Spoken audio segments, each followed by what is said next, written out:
We all think we know the story of King David, right? The giant slayer, the guy who united Israel. But what if I told you that the key to his entire inner world, all that profound pain you read in the Psalms, was hidden in the story of a woman the Bible barely even mentions? Well, today we're going to unlock a secret history that, honestly, it changes everything. I mean, listen to this. This is the voice of a king, not some triumphant ruler, but a man who sounds absolutely shattered by rejection. And you've got to understand, these aren't just poetic flourishes. This is a raw cry for help right from the heart of the Psalms. And it just begs one huge question. So why would Israel's greatest king, this beloved hero supposedly chosen by God, be so tormented? Why would he write about feeling like an alien in his own family? You can search the Bible all you want, but you won't find a clear answer. But there is a much later text, a hidden text, that holds the key to solving this ancient psychological riddle.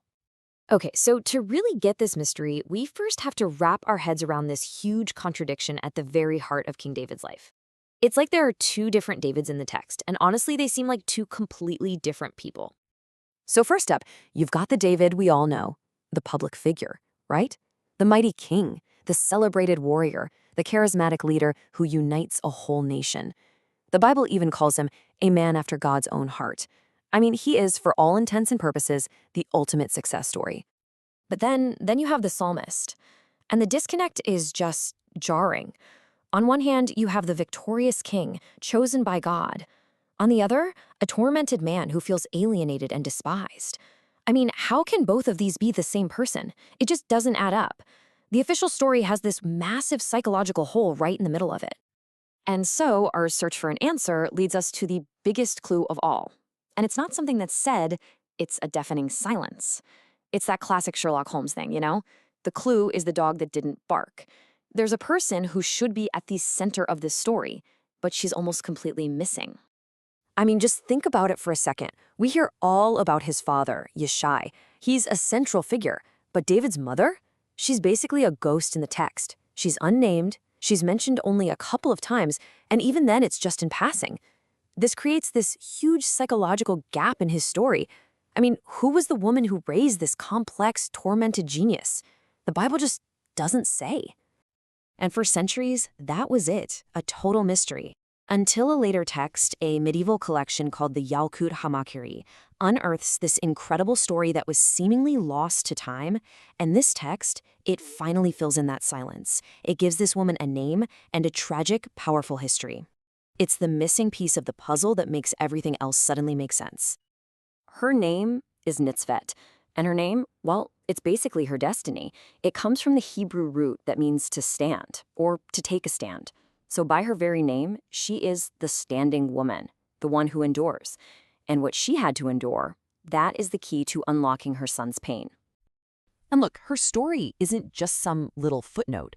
It's a 28-year epic. We're talking about abandonment, betrayal, and this incredible, quiet resilience. It's the true prequel to David's entire life. Okay, so get this. This whole crisis unfolds over nearly 3 decades. It all starts when her husband, Yeshai, a really prominent guy, separates from her because of some religious doubts about his own ancestry. Then he plans to have a child with a maidservant, but Nitzevet, with the maid's help by the way, takes her place and conceives David. But here's the twist. When she turns up pregnant, her own sons accuse her of adultery. And to protect her husband's honor, she takes a vow of silence. The result? For 28 long years, she and her little boy David are treated like total outcasts. They live in shame, completely isolated, until the day the prophet Samuel shows up and changes everything. And that vow of silence, that is the absolute core of her story. You have to ask yourself, was this just her being a passive victim, accepting her terrible fate? Or was it a radical act of agency? Think about it. In a world where she had literally no power, the one thing she could control was the truth. By staying silent, she saved herself and her unborn son from almost certain execution. She made a strategic choice to endure the shame in order to protect her husband's reputation. This story is so much more than just some ancient legend. It's an unbelievably accurate portrait of trauma. Seriously. And when we look at it through a modern psychological lens, her whole experience just clicks into place. It becomes crystal clear. Her life story maps almost perfectly onto what we now know about major psychological stressors. So, the separation from her husband, that's what psychologists call an ambiguous marital loss. The accusation from her own kids, that's extreme familial betrayal and public shaming. Her vow of silence, that leads to self-silencing and the internalization of all that shame.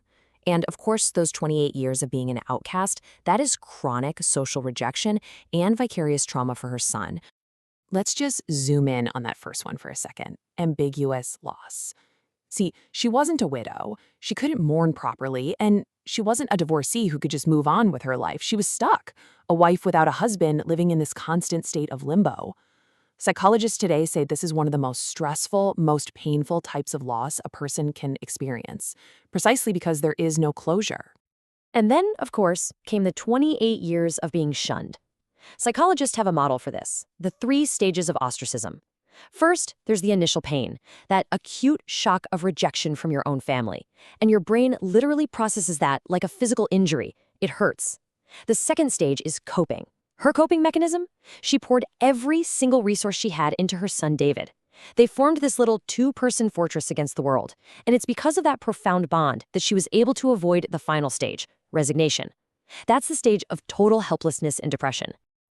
So, you see, Nitzaveh wasn't just a victim here. Her story is nothing short of a masterclass in resilience. And it's that resilience, forged in the fires of trauma, that she passes directly down to her son. It's what shapes the king he was destined to become. So the big question is, where did she find that strength? Well, there were a few key things. First, her identity as a mother became her anchor.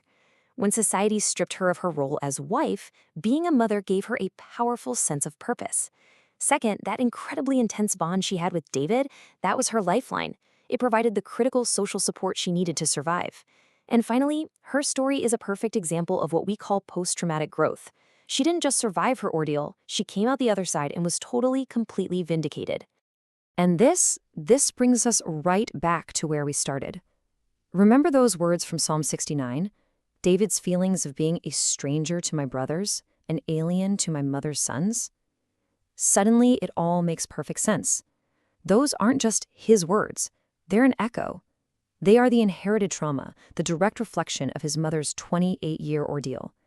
The pain in the Psalms is the pain of Nitzaveh. And there's this beautiful tradition that says, at the very moment of David's anointing, when he was finally chosen, right there in front of the same brothers who had rejected him, it was Nitzaveh who spoke the words, "The stone that the builders rejected has become the cornerstone." I mean, talk about the ultimate vindication. She and her son, the 2 rejected stones, had just become the foundation of an entire nation. And all of this leaves you with one final lingering thought, doesn't it?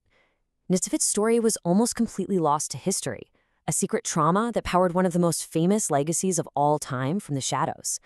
And it just makes you wonder, how many other great legacies, how many incredible works of art are built on a foundation of silent suffering that we'll just never know about?